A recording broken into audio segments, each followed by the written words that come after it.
This video is devoted for the aromaticity and the anti-aromaticity of ions in organic compounds.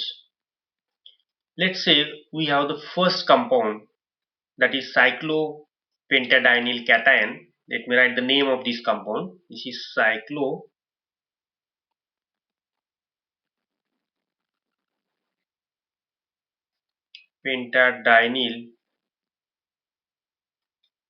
cation. If you see this compound, we have to check whether this compound follows the Haeckel's rule for aromaticity or not. According to Haeckel's rule, that compound must be cyclic. So this compound is cyclic. In cyclopentadienyl cation, we can have the conjugation, or we can show the resonance structure, and that's why it is conjugated. This compound is again planar. If you count the total number of pi electrons, we have two double bonds. So this is one and this is the another one. So it means that we have 4 pi electrons. It means that it does not follow the Haeckel's rule for aromaticity. According to Haeckel's rule for aromaticity, it must have 4n plus 2 pi electrons, and that's why it is anti-aromatic compound. Anti-aromatic. Let us draw another example like this.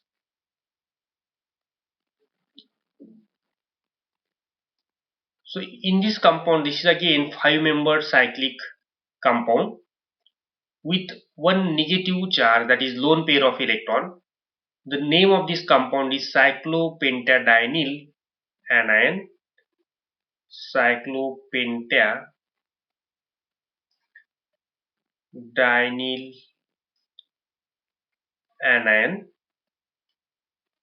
If you see the three condition, it is cyclic, it is conjugated, and it is planar.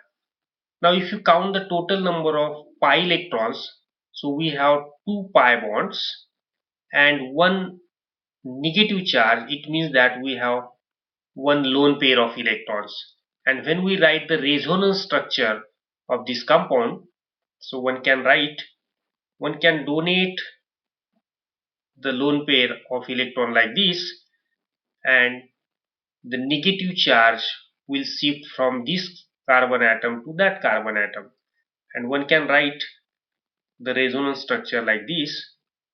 So this will become, so here double bond, and next double bond will be like this, and we have negative charge on this carbon atom. It means that the lone pair is coming on that carbon atom. So it means that it is conjugated.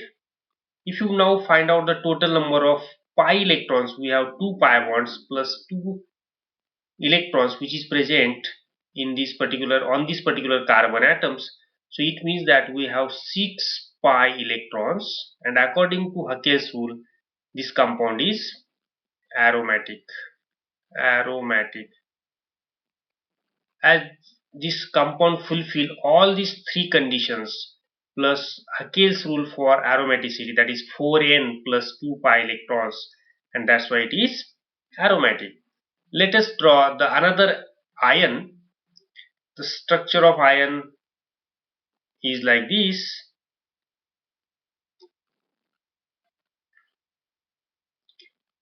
Now we can put the double bond over here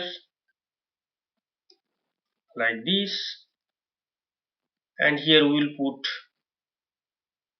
the positive charge on this carbon atom. Here if you count the total number of carbon atoms, this is 1, 2, 3, 4, 5, 6 and 7. So this is become cyclohepta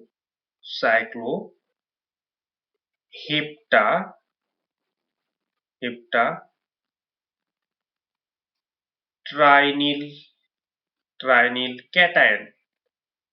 Cyclohepta trinyl cation.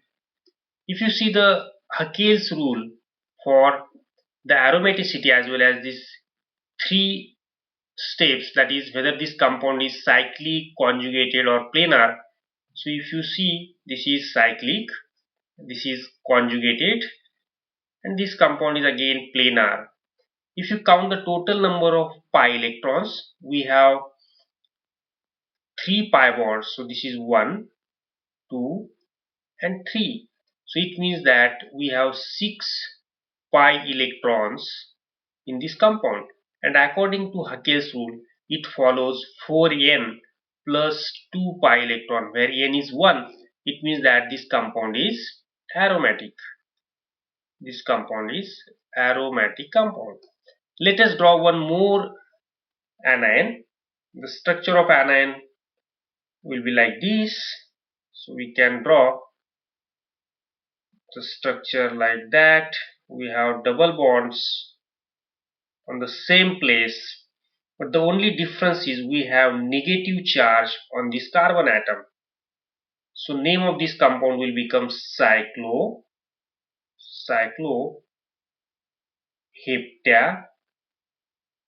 cycloheptatrinyl anion. Now let us check the three conditions. This compound is cyclic, this compound is conjugated, and the planar. Now we have to count the total number of pi electrons. Now here we have pi bonds, like this is 1, 2, 3, and this negative charge indicates we have lone pair of electrons. It means that we have 8 pi electrons, 8 pi electron in cycloheptatrinyl anion.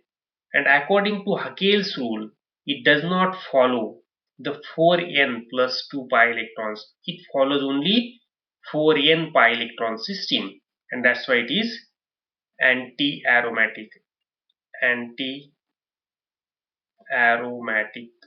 compound.